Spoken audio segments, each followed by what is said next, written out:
I think a lot of it is because of the big solar winds attack that happened. The reality is the world is just getting pwned right now on these software supply chain attacks. Like, it's kind of terrifying. Hey everyone, welcome to Dev Interrupted. I'm your host, Dan Lyons, and today I'm joined by Kim Lewandowski, founder and head of product at Chainguard.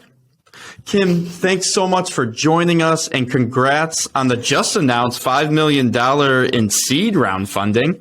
Yeah, we incorporated and then raised a round pretty quickly after.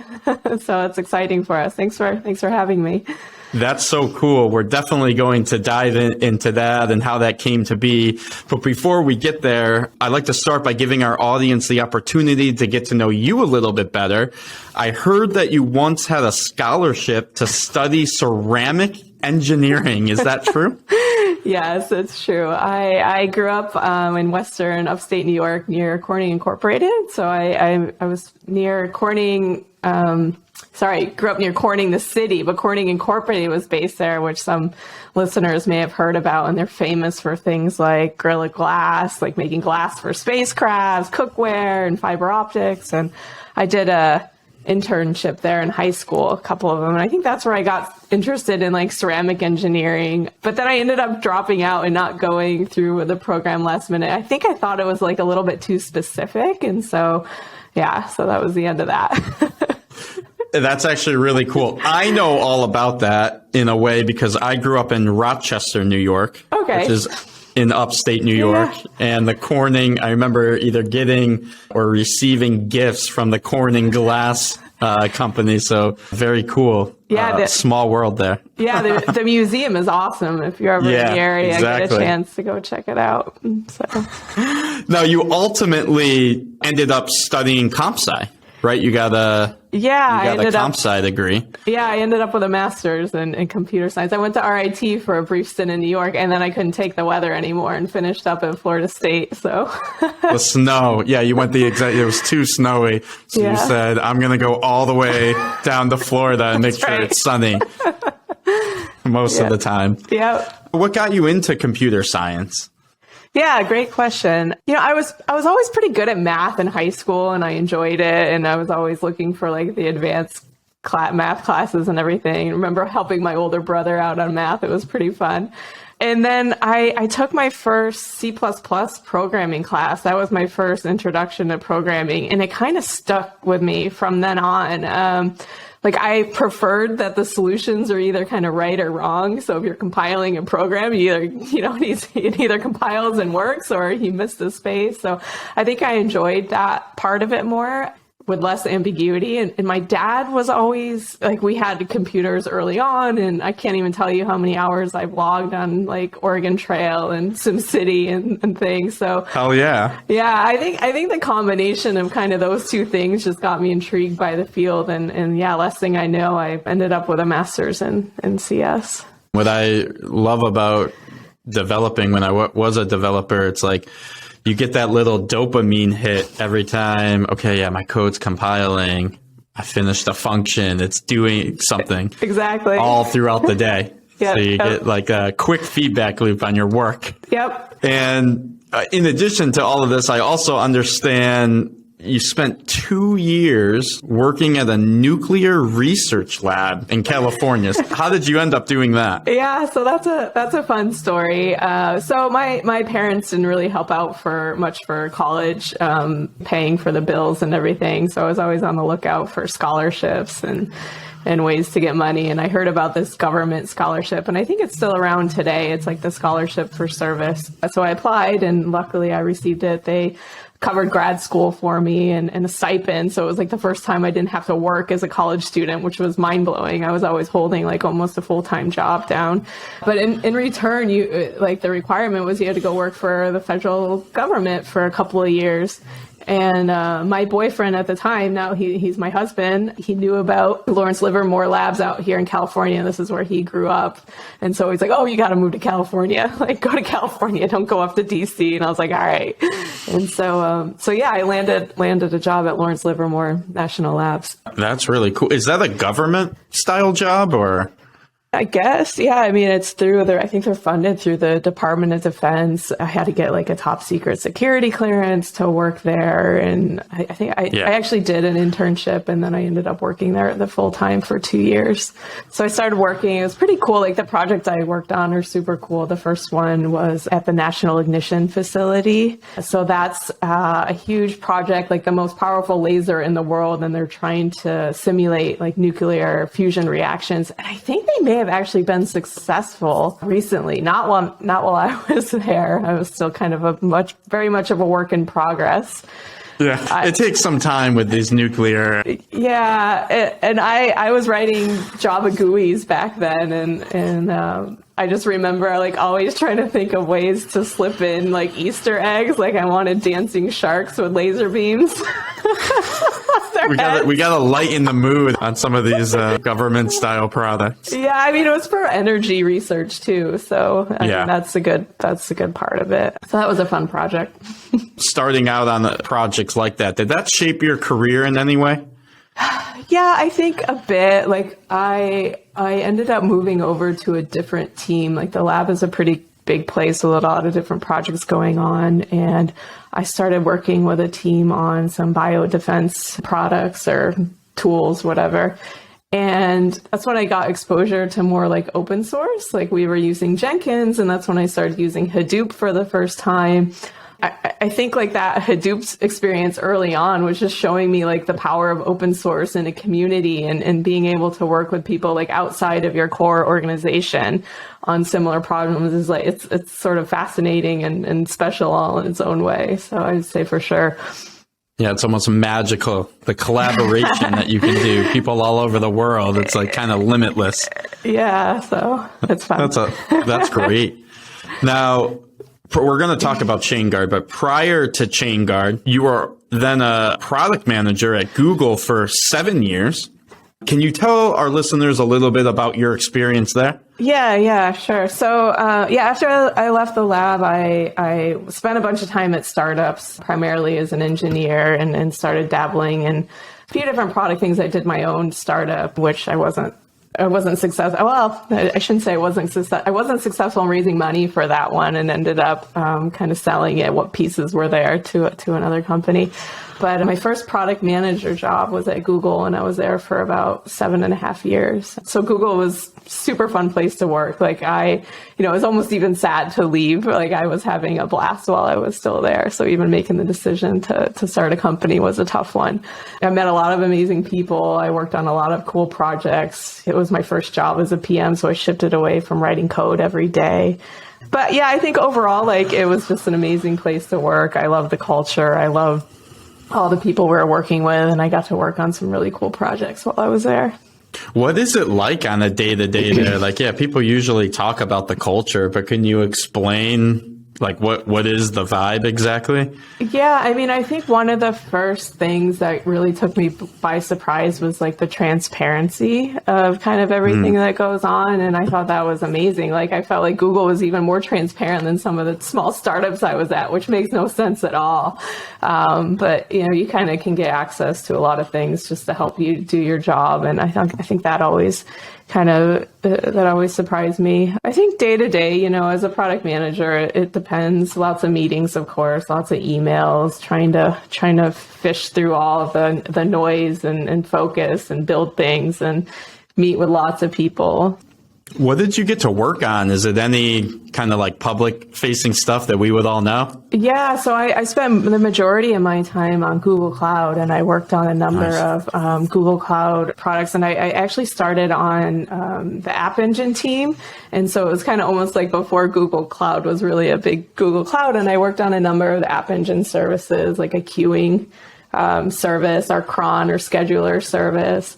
I was working on some email stuff. And then after that, I switched over to continuous integration and continuous delivery team. And so that's when I really started to dabble in this software supply chain security space. And then then I shifted to focus totally, like completely on security for the last couple of years. What was it at Google that gave you a taste of that kind of stuff?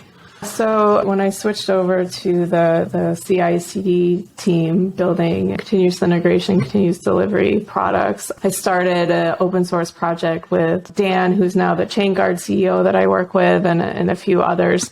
Open source project called Tecton, which is now part of the Continuous Delivery Foundation, which is under the Linux Foundation, so vendor neutral, nice. Big open source project. And we also created that Continuous Delivery Foundation while we're at Google, and Tecton lives under there. So it was always, security was always top of mind for everyone in the community and that foundation. And it just kept coming up, because the CI/CD is kind of the actual, supply chain bits or implementation of a lot of the supply chain bits. And so people would always ask, how does Google solve for this? What are best practices? And so it started coming up in those conversations. Yeah, let's start by breaking down so I know what security is in general for any engineering. I hear about supply chain a lot, definitely during the COVID. I can't get the thing to the end point.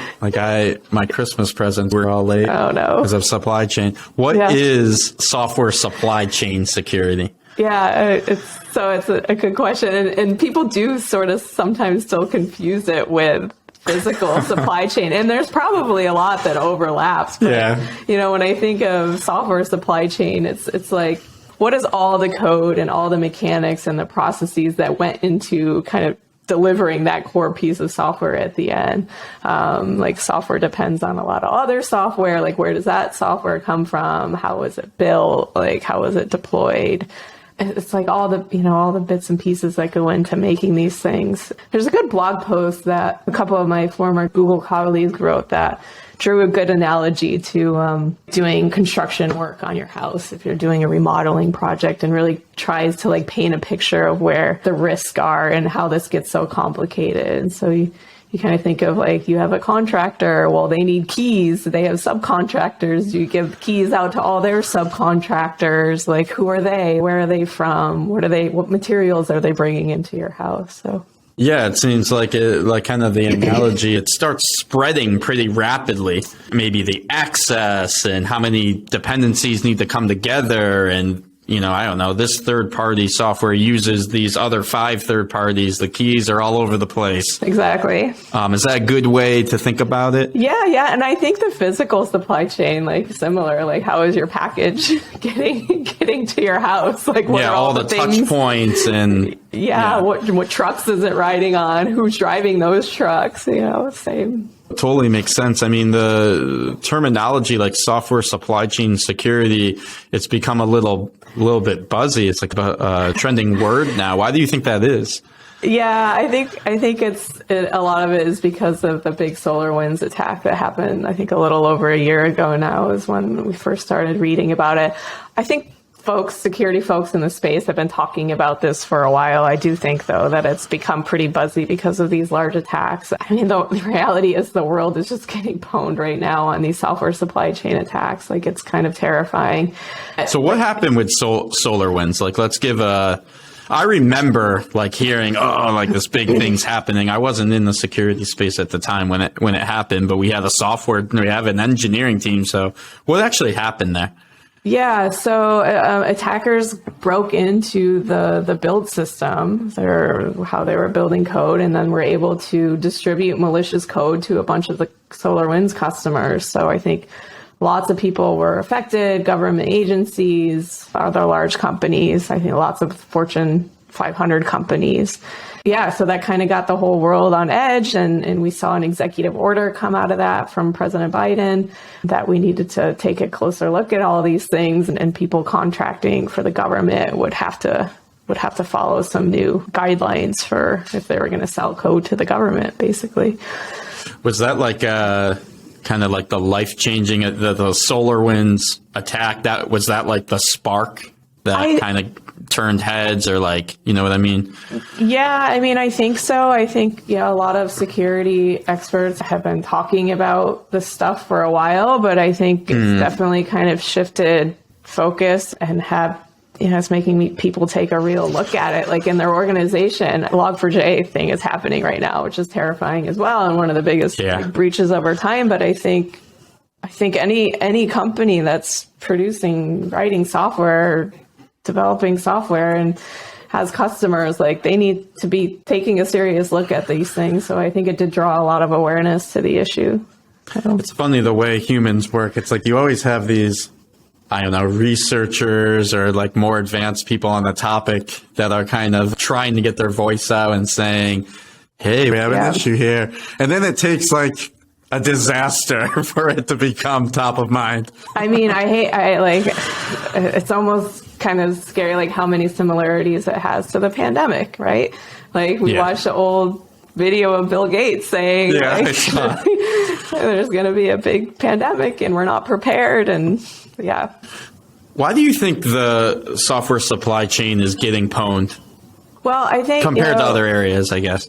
Yeah, I mean, I talked about this a little bit and follow some awesome people at Google that I used to work with and get their thoughts on it. And I think some of it is like, there's a few different theories. Like one is like we've gotten better at protecting against other types of attacks. So this is like one of the big open gaps right now in all of our systems. I think another is that the targets for attackers is actually more juicy, I guess is the term that I've heard. Like just think about SolarWinds. It's like these attackers aren't just attacking SolarWinds directly, but is able to get into their system and affect all of their customers. So it's like there's an initial attack, but then you have the ability to just kind of affect so many more companies and people.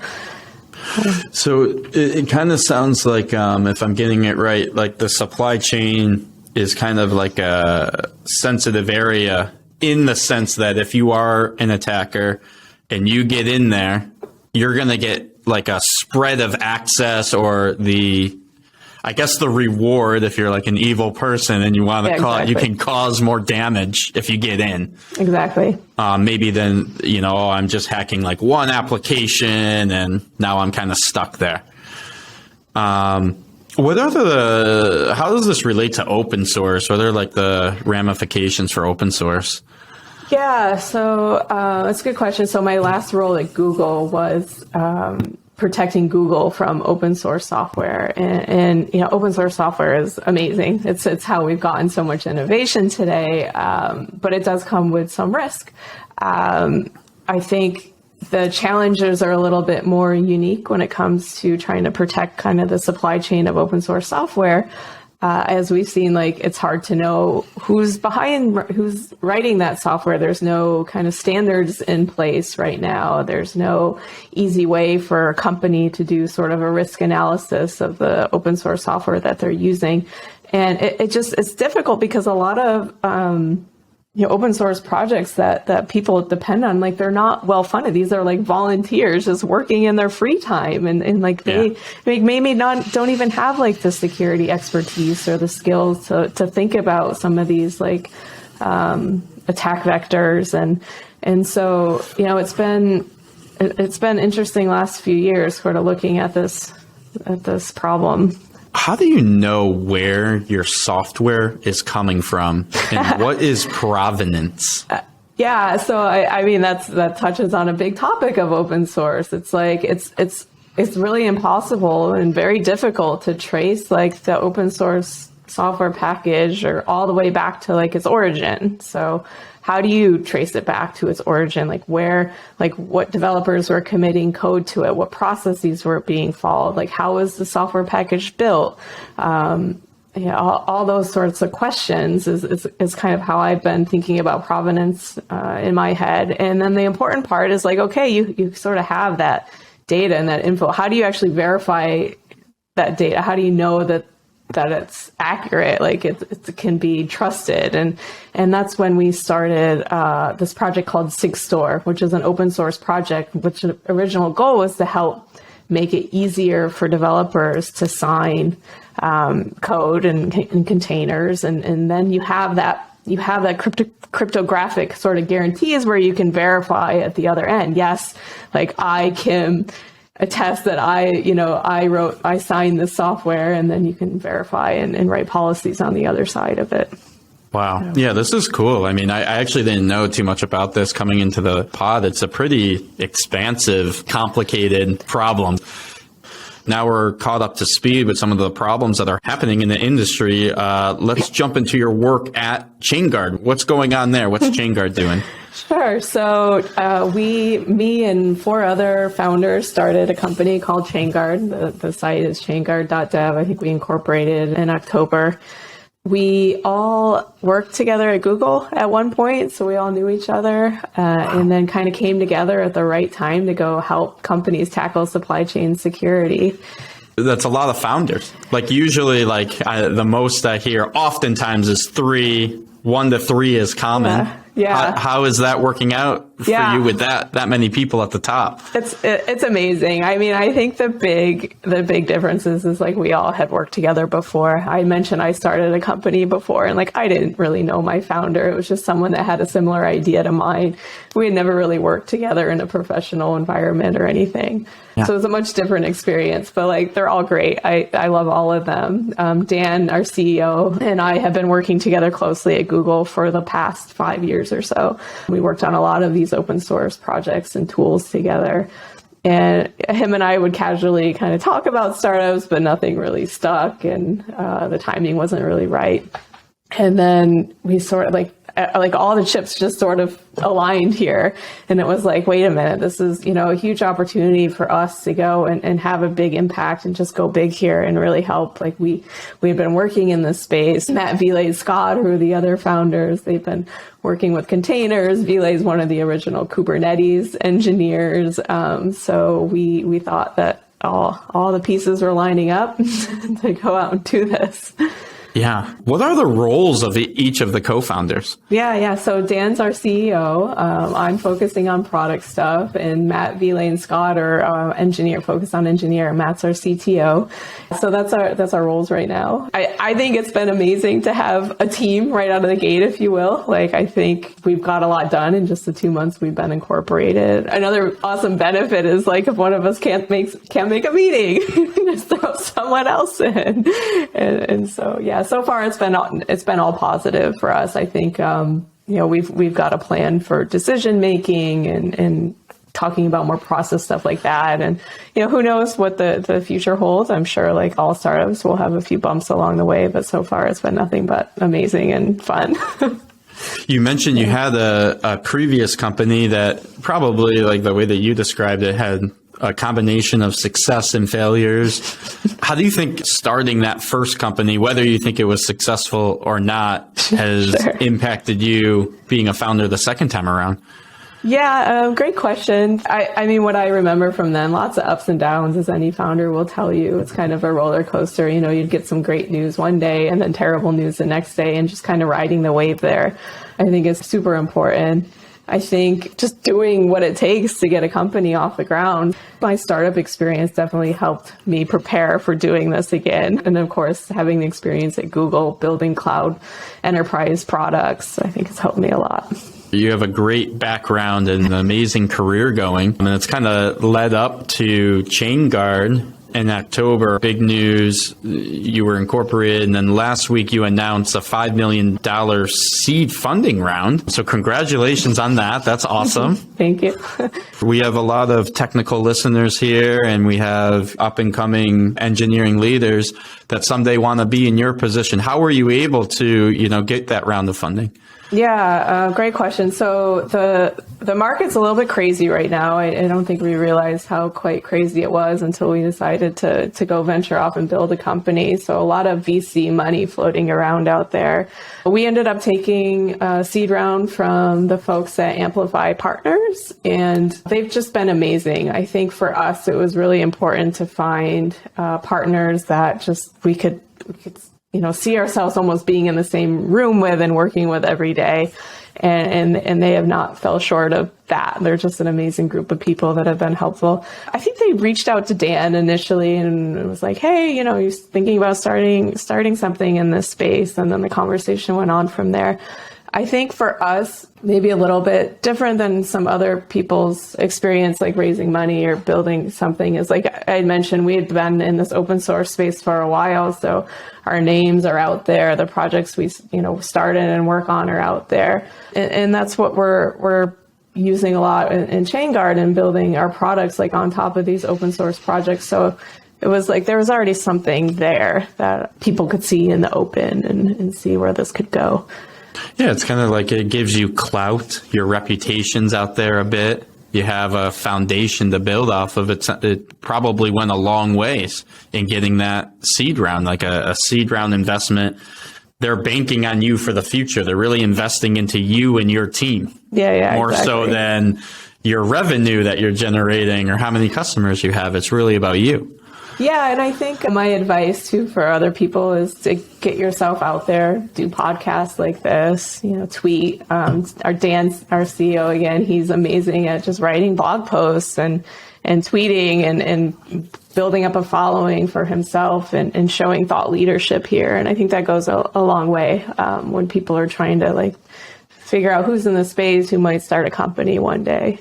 Right. You might be thinking to yourself, because when we founded Linear B, we started blogging. We have a Discord community now, thousands of members. We got this podcast going, thousands and thousands of listeners. But when you're, just starting out, you might be thinking to yourself, no one's going to want to know what I have to say, or no one's going to, read this blog. But actually, it's like the exact opposite. Mm-hmm. There's always a void of knowledge. And if you put yourself out there, I think for our listeners, you'll be pleasantly surprised that there are people that want to follow your stuff if you know what you're talking about. Totally. And so now with Chainguard, what problems are you focusing on solving? Yeah, so as you said, we're really early. We've been around for a couple months now, but we did launch, when we announced our seed funding, we did launch something called Chainguard Services. So we're spending a lot of time talking with big companies and potential customers about what keeps them up at night, what software supply chain things are terrifying them, how they think they're going to solve their problem, how are they approaching it.